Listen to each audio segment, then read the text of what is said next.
Hey everyone, Rob Ryder here, March 15th, 2012. Um, I got to apologize for an email I sent out yesterday, in which I had called it the greatest story ever told since the last one, and it was based on an email I had gotten that said, "Hey Rob, you need to watch this judge. He's talking about the system." So I turned this video on, and there's some guy standing there talking, and in the first couple of minutes, he says that he is Chief Justice of the Supreme Court, and it has across the bottom that this is 1996. And in my mind, I said, "Oh, maybe this is the video that Rod Class talks about, where it was like a training course back in 1996." And I listened to about the first 15 minutes, and he's talking about Lord Coke and Blackstone, and a lot of things that I agree with 100%. And I said, wow, this is really powerful. So I sent the email out so everybody watch this. It's not till later that we find out that it's actually the Montana Freeman, Mr. Schweitzer, talking. And for those who don't know what happened to him, apparently he just died in prison in 2011.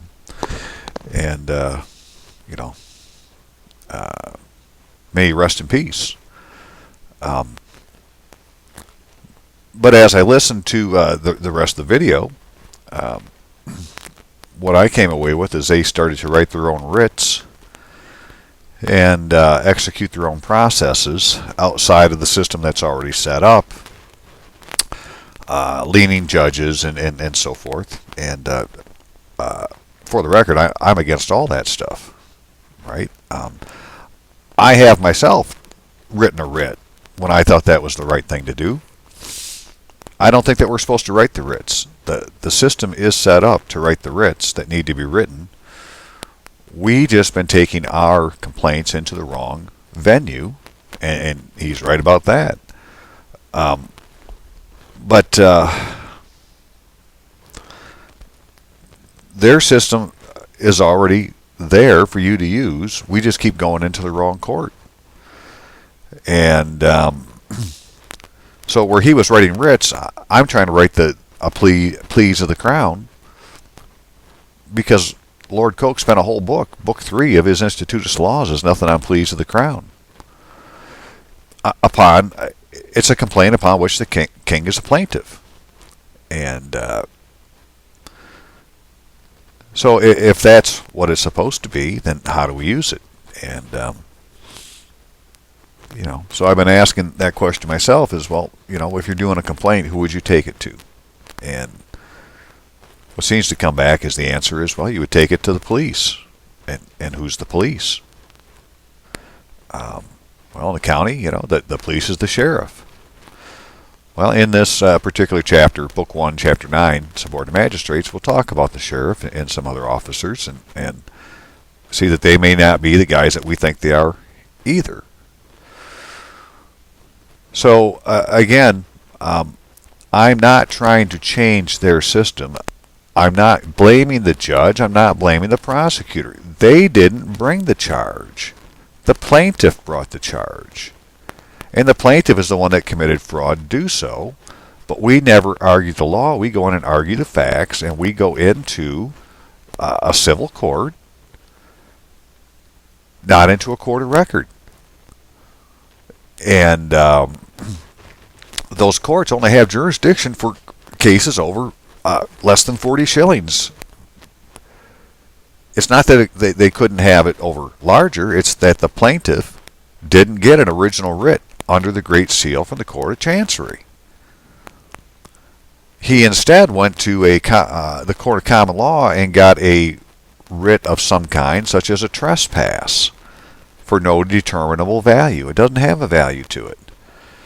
But that allowed him then to generate in equity a statute staple, statute merchant, whatever it is, for equitable relief. So since we haven't rebutted the fact that he hasn't put in any evidence under penalty of perjury or any of the other lawful reasons why what they're doing is unlawful, the law assumes that we agree with that and we're just arguing the facts. Well, the facts don't matter. They've already determined the law. You're arguing facts. You haven't challenged the law. Where is your proof, brother? And you can simply do that, and this is what Lord Coke says, that a plea of the crown is used for all criminal and mortal matters.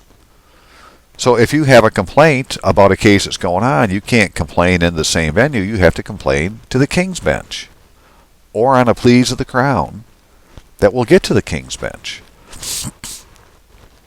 So who do we give it to? That's what we're trying to find out. Now, yesterday I got a call from a sister in Georgia, Linda Bailey, she was one of the first people to go in and try to record her deed, and so I've talked to her a number of times, and she had called me a couple weeks ago or emailed me, and said she had this traffic issue coming up.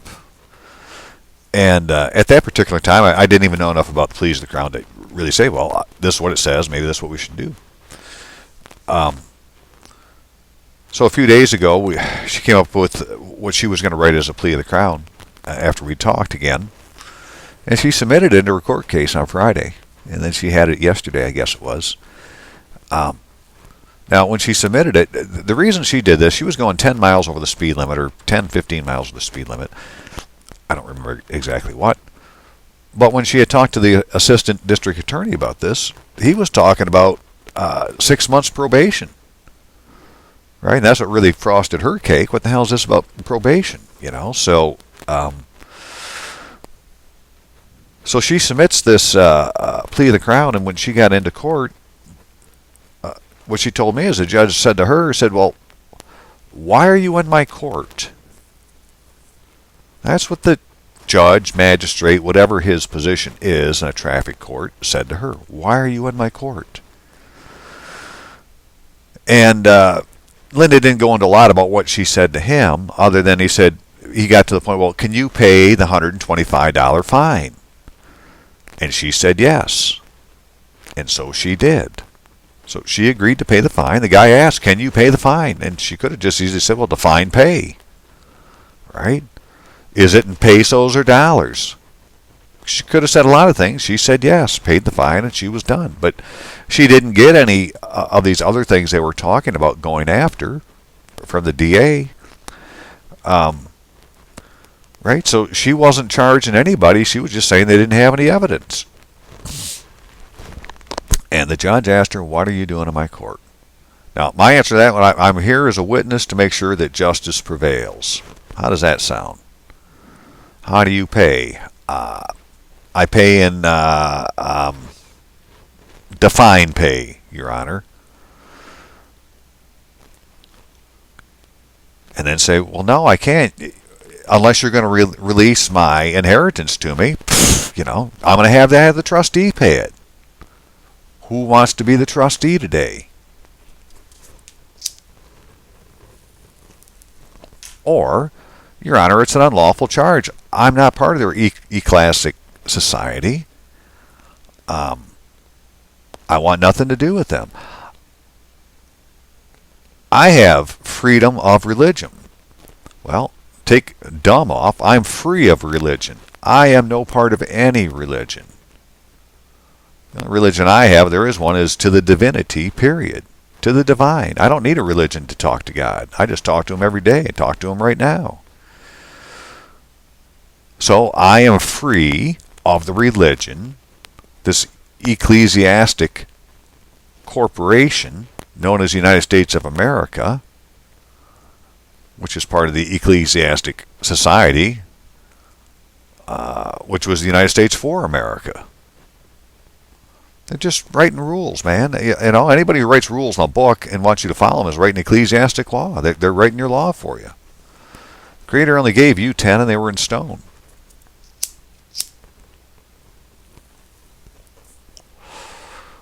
Okay, so enough about that. Let's talk about the commentaries on the laws of England by William Blackstone, Book 1, Chapter 9, Subordinate Magistrates.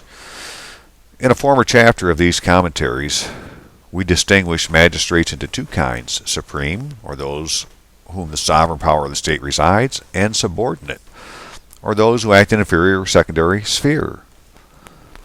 So they're only going to talk about the second kind, the supreme legislative power of the Parliament, supreme executive power.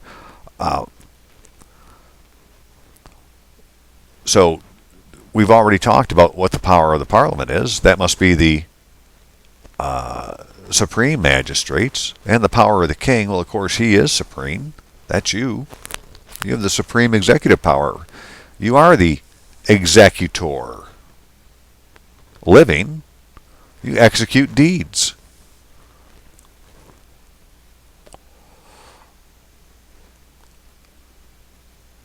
And herein we are not to investigate the powers and duties of His Majesty's great officers of state. That would be the Lord Treasurer, the Lord Chamberlain, the principal secretaries, or the like.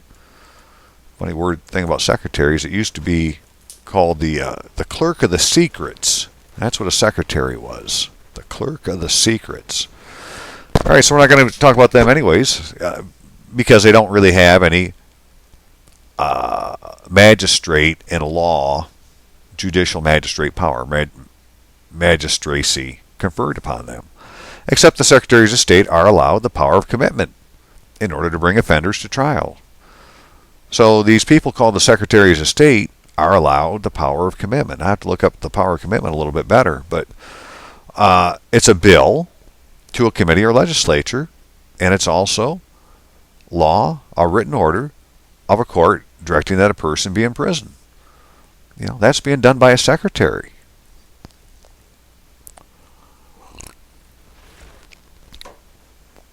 So, a secretary is a clerk of some kind.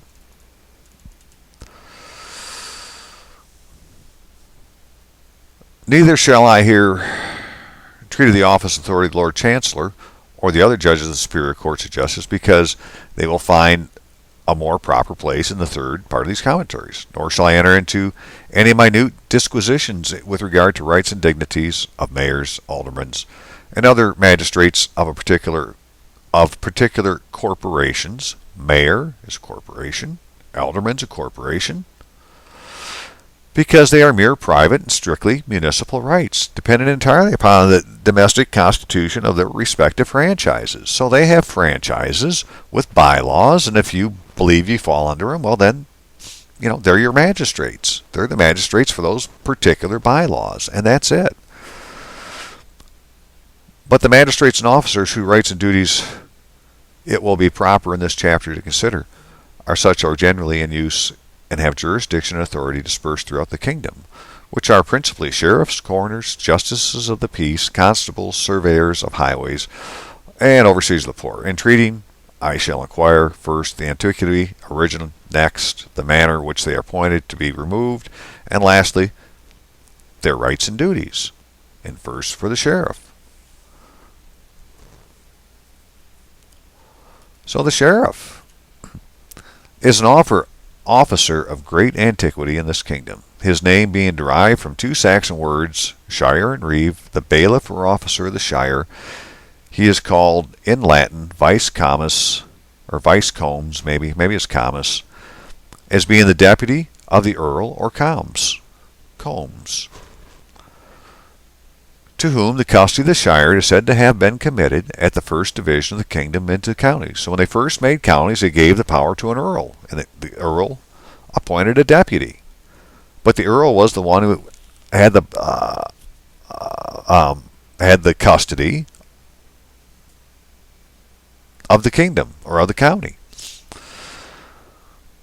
But the earls, in process of time, by reason of their high employments and attendance in the king's person, not being able to transact the business of the county, were delivered of that burden, receiving to themselves the honor, but labor was laid off to the sheriff. So the earl could have done it. He chose not to. He chose to go hunting or, sporting, or he was out on a crusade or whatever, and left the sheriff in charge of the county. Go figure. So that now the sheriff does all the king's business in the county. And though he be still called vice comes, yet he is entirely independent and not subject to the earl. The king, by his letter patent, committing custody of the county to the sheriff, and him alone.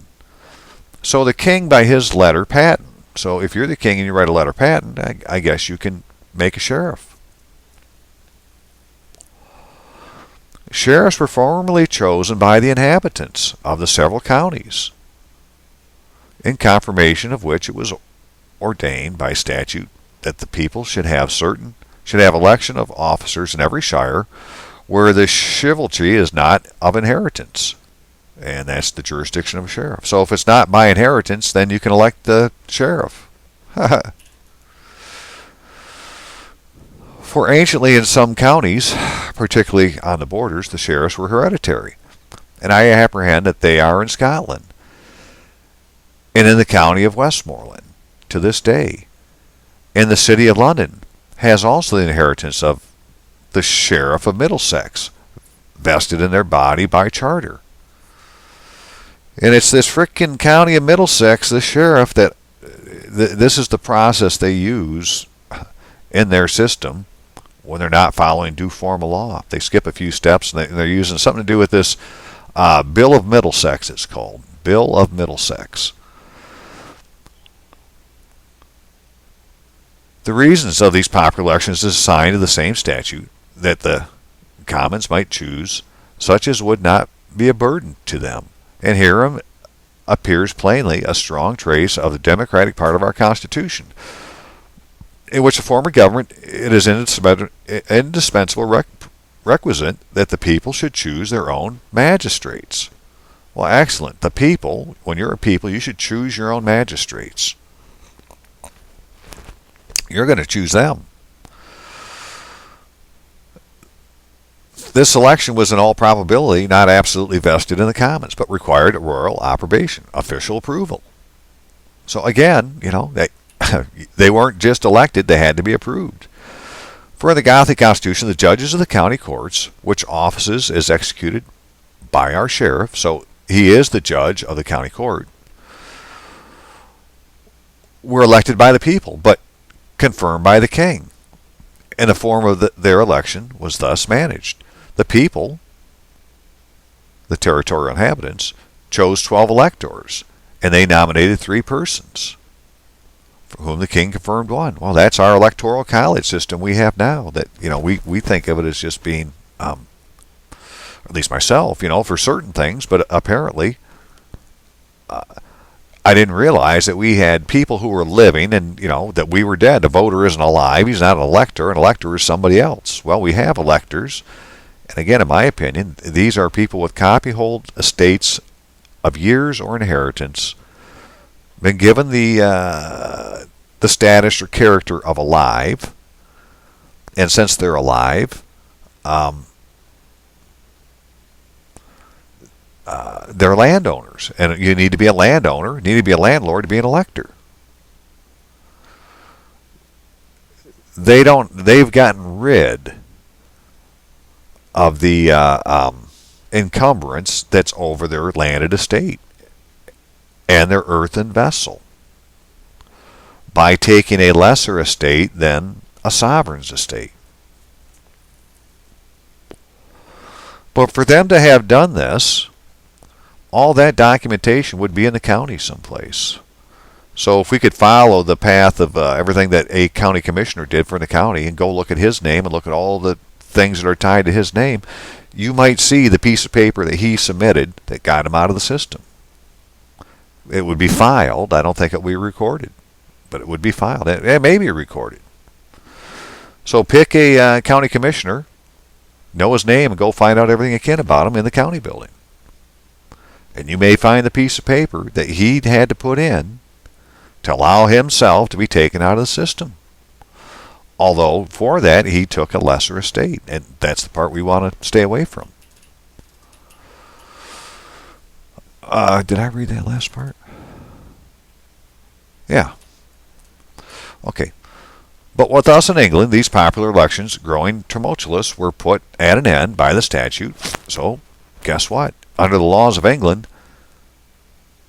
which is the system that's above the Constitution, because the Constitution is a bunch of ecclesiastic bylaws written for a religious society / corporation, that the sheriff should thenceforth be assigned by the Lord Chancellor, Treasurer, and judges, and be in person in whom the same trust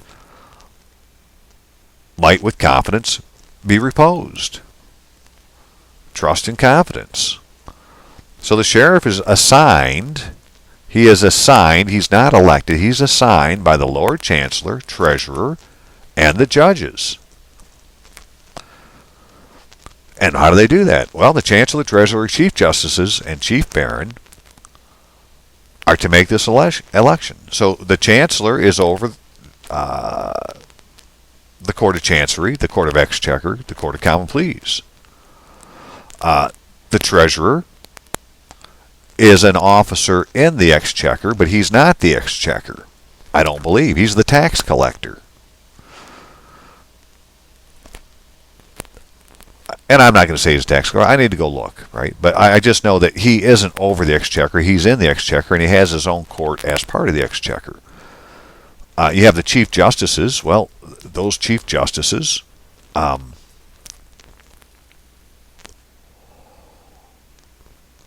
also over, because you have a Chief Justice who's over the Circuit Court here in Michigan, which is the Court of Record. But I believe he's also the Chancellor, because in Michigan, the Court of Chancery was absorbed by the Circuit Court in 1846. And as part of that, they made the Clerk of the Court of Record, so the Clerk of the Courts, also the Register of Chancery, or in Chancery. I don't know if it's of or in, but she's the Register in Chancery. So anyways, they did this on the day after All Souls Day. Well, All Souls, I believe, is Halloween, isn't it? And the King's letters patent appointing the new sheriffs are commonly to bear the date of the 6th of November. So sometime after that, the King's letter patents appointing the new sheriffs used commonly to bear the date the 6th of November. And then another statute ordains that the Chancellor, Treasurer, Keeper of the Privy Seal, and Steward of the King's House, the King's Chamberlain, Clerk of the Rolls, Justice of the Exchequer, and all others that shall be called to ordain, name, or make justice of the peace, sheriffs, and other officers of the King, shall be sworn to act indifferently, and to name no man that sues to be put in office, but such only as they shall judge to be the best and most sufficient, qualified. So sues is to prosecute, to make legal claim, to seek something in law, as to sue for damages.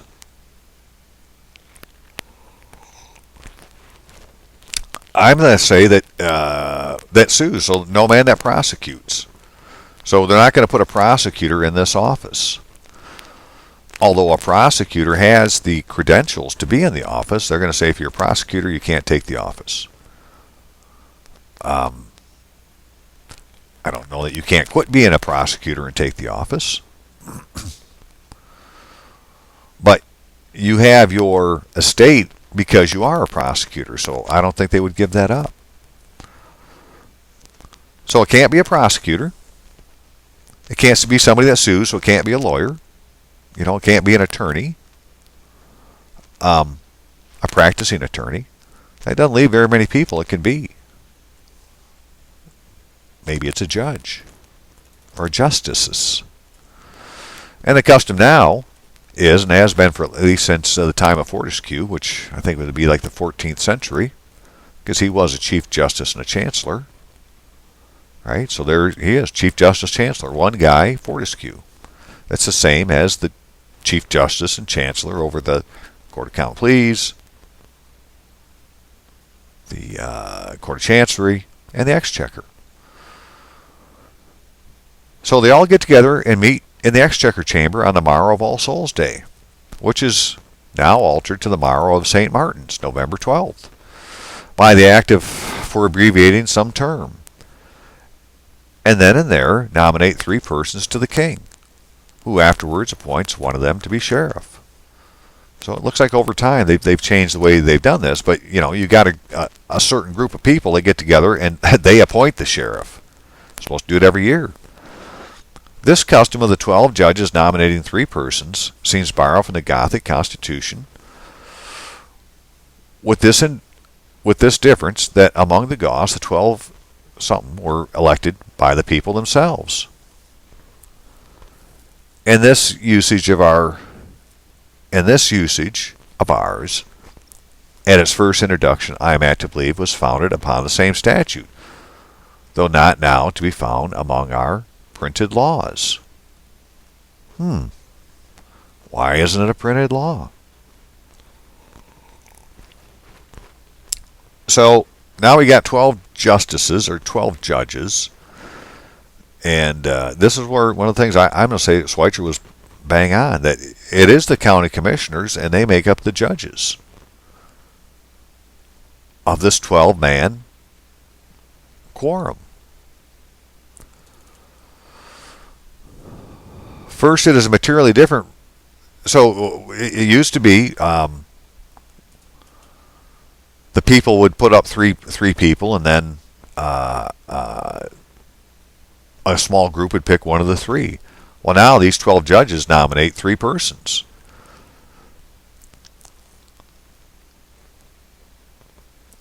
But they're not elected by the people either. They're appointed. County commissioners are appointed. So now they're appointing county commissioners. They're not being elected. But it started out that they were, and this is how the things have morphed over time. First, because it is materially different from the directions of all statutes before mentioned, which is hard to conceive that the judges would have supported agreement, or that Fortescue would have inserted in his book unless by authority of some statute, and also because a statute is expressly referred to in the record, which Sir Edward Coke tells us he transcribed from the council book. Okay? So, although we can't find in our printed laws and now this usage of ours at its first introduction, I am apt to believe, was founded upon some statute. So what he's saying is, well, look, unless there was something on paper saying we're not going to have the people elect them anymore, we're going to appoint these 12 judges. They said judges, right? Got to be careful with those words. Judges, yeah. They didn't seem to publish that one with the rest of the papers. However, Sir Edward Coke transcribed it from the council book, 3 Mar 34 Henry IV, and which is in substance as follows. The king had, of his own authority, appointed a man sheriff in some place, Lincolnshire, which office he refused to take upon him, wherein the opinions of the judges were taken, which should be done in this behalf. And the 2 chief justices, Sir John Fortescue and Sir John, delivered a unanimous opinion of them all, that the king did an error when he made a person sheriff that was not chosen and presented to him according to the statute, that the person refusing was liable to no fine for disobedience, as if he had been one of the 3 persons chosen according to the tenor of the statute, that they would advise the king to have recourse to the statute, or that some other thrifty man be entreated to occupy the office for this year, and that next year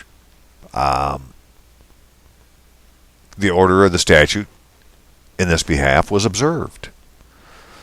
So basically, he could appoint somebody, a thrifty man, for a year, but he really needed to go back to the statute and pick one of the 3 that had been picked for him.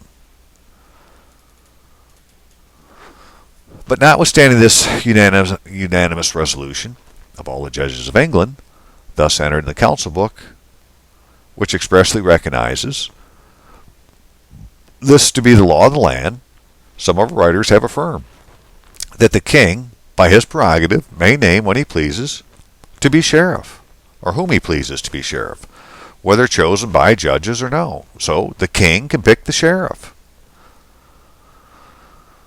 This is grounded on a very particular case in the 5th year of Queen Elizabeth, when by reason of the plague there was no term kept at Westminster, so that the judges could not meet on the morrow of All Saints or All Souls to nominate the sheriffs, whereupon the Queen named them herself, without such previous assembly, appointing for the most part one or two remaining from last year's list. So every year they came up with a list of 3, and what she did most part, because they had to pick them and there was nobody there to pick, she picked somebody who had been in the group from the year before.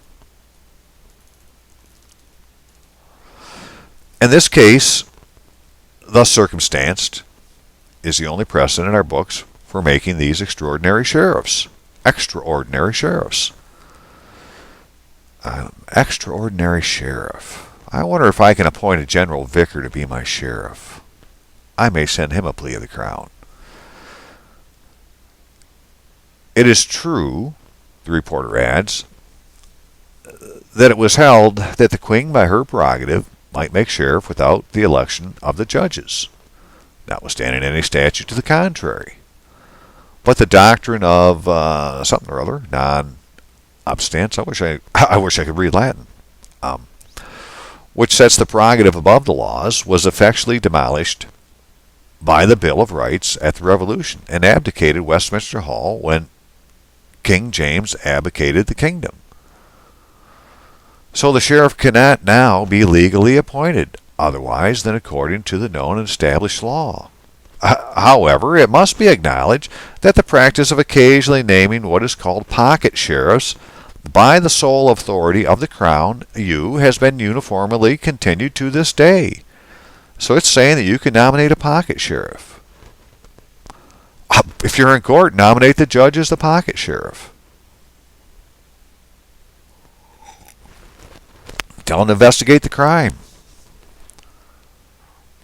I gotta find out what a pocket sheriff is.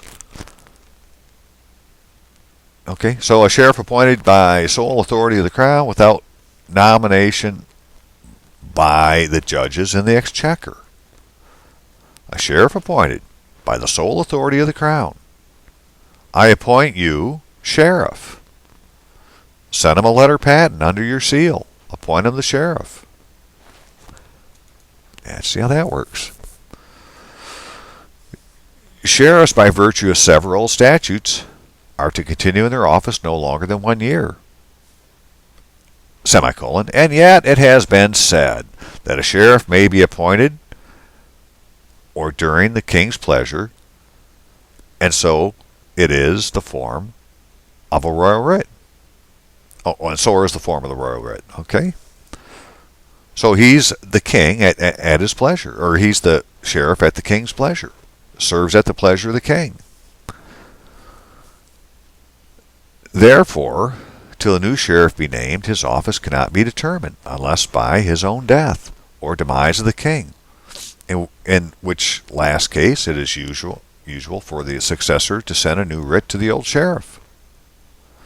So therefore, till a new sheriff is named, okay, so until one's named, his office cannot be determined. So we have to name a sheriff, unless by his own death or demise of the king, in which case it is usual for the successor to send a new writ to the old sheriff. So we send a new writ to the old sheriff. But now by these statutes, all officers appointed by the preceding king may hold their office for 6 months after the king's demise, unless sooner displaced by the successor. Now,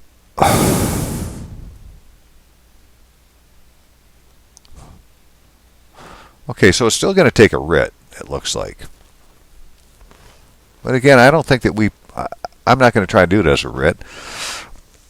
A plea of the crown, really, a plea of the crown is an order from the king. So whether it's called a writ or not, it's still an order, and that's what a writ is. A writ's an order. We're just going to call it a pleas of the crown and appoint one to be one.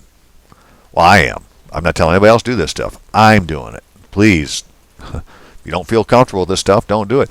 You may end up like the Montana Freemen if you think that the answer is to sue the judge and to sue the prosecutor and to go to war with them. Unfortunately, brothers and sisters, I think that's what happens to you. I'm doing this all peacefully, and I'm just trying to get my inheritance through a system that's been set up by the Bible. I believe that to be true. I believe that this law that we're looking at here with Lord Coke, Blackstone, Fortescue, land law, real estate law, and all shows this to be true. We just never point out the defect in the law. We fucking argue the facts. The facts haven't been determined because they're not on paper under seal, so there are no facts. It's all hearsay. There is no evidence. So we need to make the evidence by putting our stuff under seal and say, well, I'm going to define the word. This is what it means. If you don't rebut it, now you agree. But mainly I'm going to say I need this to go to the Court of Common Law through the King's Bench using the pleas of the Crown, because that's what I'm supposed to use since the Magna Carta. And tell them, look, the dude didn't bring any evidence. Where's his proof? Where's his affidavit under penalty of perjury? If he doesn't have any in law, he has no charge. There is no claim. So we shall find it is of utmost importance to have sheriff appointed according to law when we consider his power and duty. Well, we need to make sure there's been a sheriff appointed. He's going to tell us why. These are either as a judge, as the keeper of the king's peace, as a ministerial officer of the superior courts of justice, or as the king's bailiff. Guy has many things he can do for you. In his judicial capacity, he is to hear and determine all causes of 40 shillings of value or under in his sheriff's county court, which more in this proper place, and he is also judicial power in diverse other civil cases. So he's hearing matters in civil. He's hearing matters in a civil court under civil law, and it's the sheriff's court or the county court. And there's another chapter in Blackstone, so I went through before, and he's going through all these different courts, and one of them is the county court, and I'm not sure if they're talking about the circuit court here or the district court, because in Michigan, you have a circuit court and you have a district court. Looks like in every county.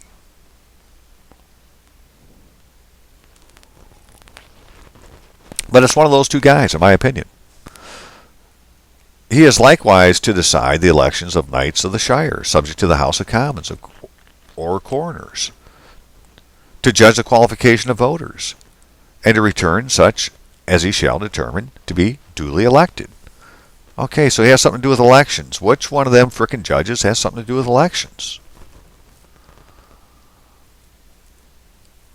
And if we could look at, see, the coroners, now the coroners are, in my opinion, the justices of the probate court in Michigan. There's 4 of them. They're the 4 sovereign coroners. Well, if coroners are over dead people, wouldn't that make sense? They'd have something to do with probate.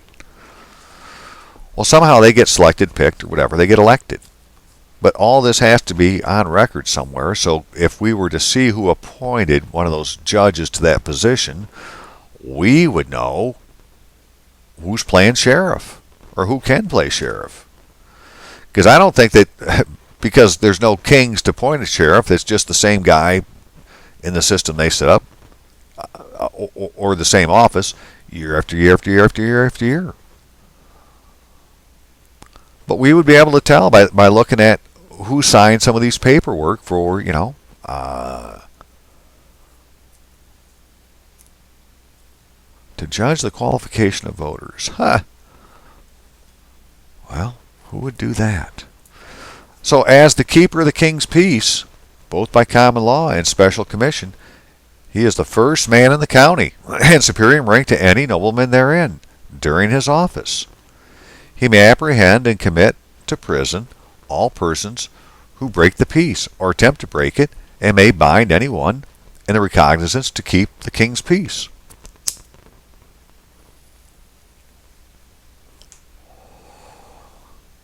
So when he's in the office of sheriff, he has superior rank. Now they say that the chancellor is the high. In another chapter, it says the chancellor's the highest nobleman in the kingdom. Now, if the kingdom is a county, then the chancellor is also the sheriff. But it's only when he's in his office. They may not always be filling these offices. If they haven't been filled and we haven't nominated somebody, and you can nominate a pocket sheriff. And a sheriff takes care of all the king's business. And we're looking for a plaintiff nominee. Well, that would be somebody taking care of the king's business. But it can't be a prosecutor or somebody who sues. So we have to appoint as a pocket sheriff one of the justices, and the one it should be, is what they're making it sound like, should be the Chief Justice of the Circuit Court. Or it's of the District Court of Michigan. So I'm not saying which one it is yet, but, you know, these give clues to what their duties are, right? And we need to go with the clues. And to me, this is big ones here. That where did it say that? Oh, he will likewise decide the elections of Knights of the Shire, right? So anybody that got to get their estate of inheritance, right? They got a copyhold of estate of inheritance. They have a knight's service, and that was for life. It wasn't for years, it was for life. So it was an inheritance for life. And somehow he decides those.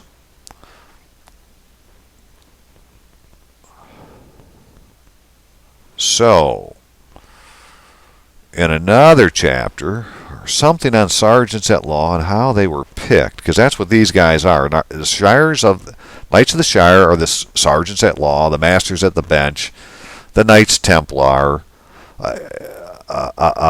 fraternity that goes back as long as the legal profession has existed in England.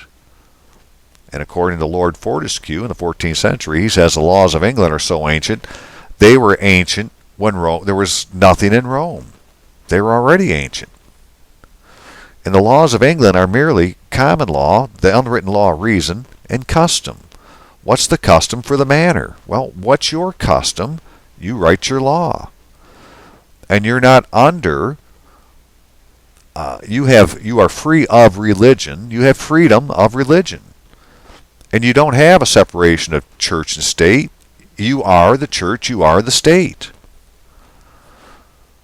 But if you're in that society, of that religious society, under the Constitution, those are things that you have given up to be under the Constitution.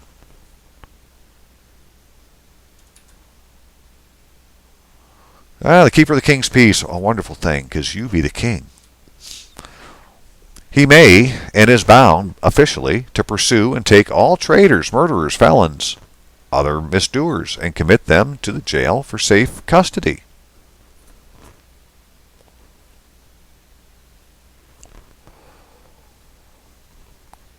He is also to defend his country against the king's enemies when they come into the land, or for that purpose, as well as for keeping the peace and pursuing felons, he may command all people of his county to attend him, which is called a posse comitatus, or power of the county, which summons every person above 15 years under the degree of a peer is bound to attend upon warning of pain, a fine, and imprisonment.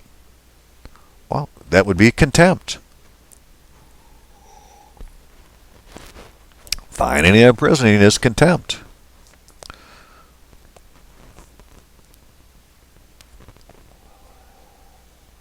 Okay.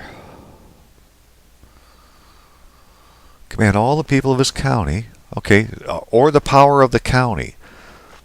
Well, again, we never see the de jure county seal that I know of. Jason saw it in a gal's office. I don't know that he saw it used, but he did see the seal. And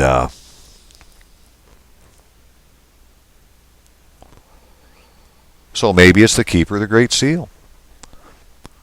But though the sheriff is thus the principal conservator of the peace in his county, yet by express directions of the Great Charter, he, together with the constable, coroner, and certain other officers of the king, are forbidden to hold any pleas of the crown, or in other words, to try any criminal offense. So they can't try a criminal offense. Well, what does try mean? Does that mean to be the trial lawyer? Is that what they're doing? They're trying the criminal offense? And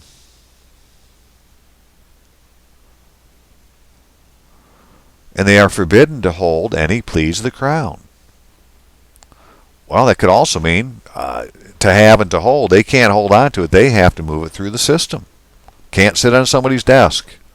That could be what to hold means. For it would be highly unbecoming that the executioner's justice should also be the judges, who impose as well as levy fines and Americaments, which are penalties, should one day condemn a man to death and personally execute him the next. All right. So I don't know what try means. If try means to execute something, try. Should have looked that word up. Neither may he act as an ordinary justice of the peace during the time of his office, for this would be equally inconsistent, him being in many respects the servant of the justices. Okay. In his ministerial capacity, the sheriff is bound to execute all processes issuing from the King's Court of Justice. So he executes all processes issuing from the King's Courts of Justice. So what does issue mean? Does that mean he writes it? Is that his stamp on the bottom of the process? Is he the judge that seals it? In the commencement of civil causes, he is to serve the writ, to arrest and take to bail, or the cause comes to trial. And when the cause comes to trial, he must summon and return the jury. When it is determined, he must see the judgment of the court carried into execution.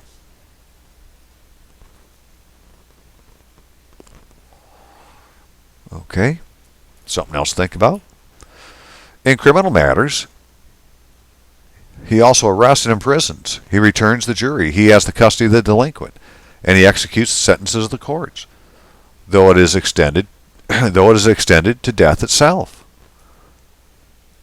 He's going to put you in hell, where all the king's debtors are. As the king's bailiff, it is his business to preserve the rights of the king within his bailiwick.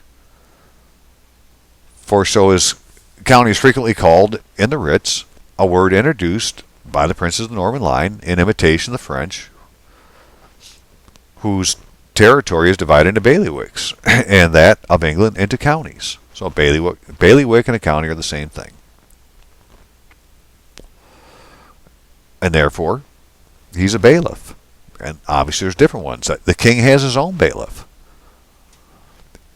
It's his business to preserve the rights of the king within his bailiwick. It's good to know what the bailiff does. He must seize to the king's use all lands devolved to the crown by attainder or as cheat. He must levy all fines and forfeitures. He must seize and keep all waifs, wrecks, estrays, and so forth. So sheriff does a lot of things. He must also collect the king's rents within his bailiwick, if commanded by the process of the exchequer. Must also collect. So he's the tax collector. This is what Schweitzer was talking about. And must also collect the king's rents within his bailiwick. So he's the tax collector when he's operating as the king's bailiff.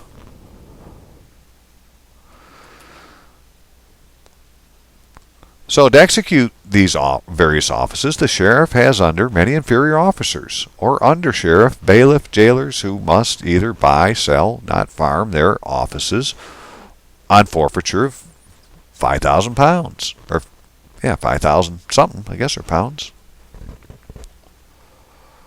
Must neither buy, sell, nor farm their offices. Well, shit, I know you can buy and sell an office. The undersheriff usually performed all the duties of the office, a very few only excepted where the personal presence of the high sheriff is necessary. But no undersheriff shall abide in his office above 1 year, and if he does, by statute, he forfeits a very large penalty in those early days. And no undersheriff or sheriff's officer shall practice as an attorney during the time he continues in such office, for this would be a great inlet to partiality and oppression. But these salutary regulations are shamefully evaded by practicing in the names of other attorneys and putting in sham deputies by way of nominal undersheriffs. By reason of which, says Dalton, the undersheriffs and bailiffs do grow so cunning in their several places that they are able to deceive, and it may be well feared that many of them do deceive both the king, the high sheriff, and the county. So the high sheriff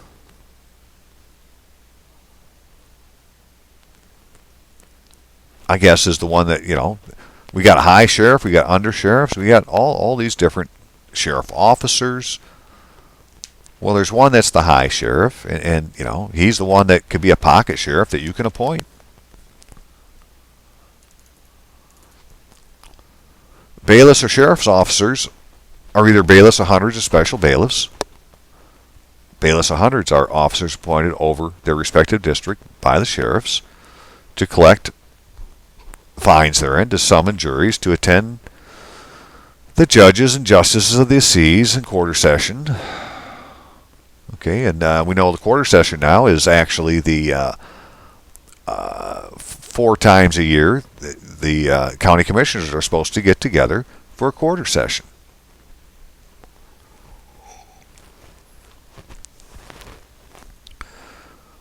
But as these are generally plain men and not thoroughly skilled in this latter part of their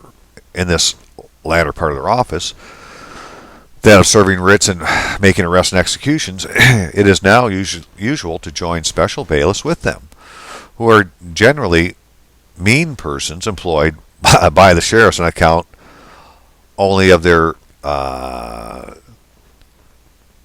dexterity in hunting and seizing their prey. The sheriff being answerable for the misdemeanors of these bailiffs, they are therefore usually bound in a bond for due execution of their office, and thence are called bound bailiffs, which the common people have corrupted into a much more homely appellation. So what would a bond bailiff be? A bound bailiff? Bondsman? Jailers are also servants of the sheriff. They must be responsible for their conduct. Their business is to keep safely all persons committed to them by lawful warrant. Okay, so the jailer is the servant of the sheriff, and he must be responsible. Their business, I guess the business of the jailers, is to keep safely all such persons as committed to them by lawful warrant. If they suffer any such escape, the sheriff shall answer it to the king, if it be a criminal matter, or if a civil case, to the party injured. And to this end, the sheriff must have land sufficient within the county to answer the king and his people. So the sheriff has to be a landlord. And abuses of jailers and sheriff's officers toward the unfortunate persons in their custody are well restrained and guarded against by statute. The vast expense which custom had introduced in serving the office of high sheriff has grown such a burden to the subject that it is enacted by some statute that no sheriff should keep any table at the assize except for his own family. That no sheriff should keep any table at the assize except for his own family. That's interesting. What do they mean by keeping a table? Because when Jesus went through the temple, he upset a lot of tables. And this guy should only keep one for his family. I don't know if that has anything to do with it, but no sheriff should keep any table at the assize except for his own family. Something to figure out. Or give any presents to judges or their servants, or have more than 40 men in livery. Yet for the sake of safety and decence, he may not have less than 20 in England and 12 in Wales, upon forfeiture, if any of these cases, £200. Okay, so the only other one we're going to talk about in this right now is the coroners. So the coroners is a very ancient office at common law. He is called coroner, coronator, because he is principally to do with pleas of the crown. Because he has principally to do with pleas of the crown, or such where the king is more immediately concerned. So he has something to do with pleas of the crown. The coroners do. And in this light, the Lord Chief Justice of the King's Bench is the principal coroner in the kingdom, and may, if he pleases, exercise the jurisdiction of a coroner in any part of the realm. Now, in ancient times, the coroner, he was the keeper of the king's pleas and protector of his property. Okay, so the keeper of the king's pleas, well, that's what a plea of the crown is. So he's the keeper of the king's pleas.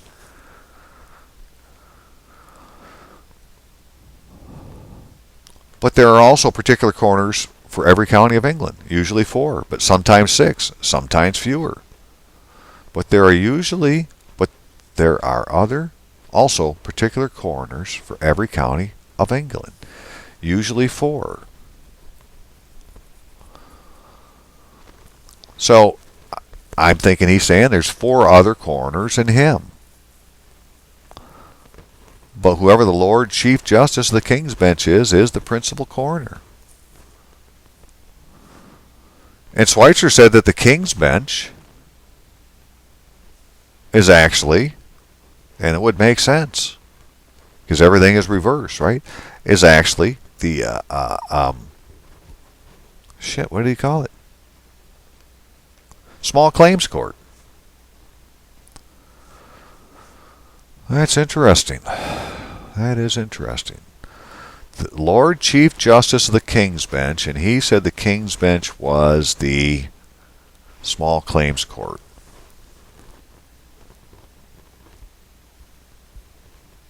I have to look at that a little closer. This officer is of equal antiquity with the sheriff, and was ordained together with him to keep the peace when the earls gave up their wardship of the county. He is still chosen by all freeholders, not you, in the county court, as by the policy of the ancient laws, the sheriffs, conservators of peace, and other officers who were concerned in matters that affected the liberty of the people, and as vendors or the forest still are, whose business it is to stand between the prerogative and the subject, to stand between the king and the subject in the execution of the forest laws, well, to maintain law and order in the forest. For this purpose there is writ at common law of choosing a coroner, which is expressly commanded, in which it is expressly commanded the sheriff to cause one to be chosen who is best informed and most willing and able to hold office. And in order to effect this more surely, it has been enacted by statute of Westminster that none but lawful and discreet knights should be chosen. So what's a lawful and discreet knight? Should be chosen, and we're talking about the principal coroner.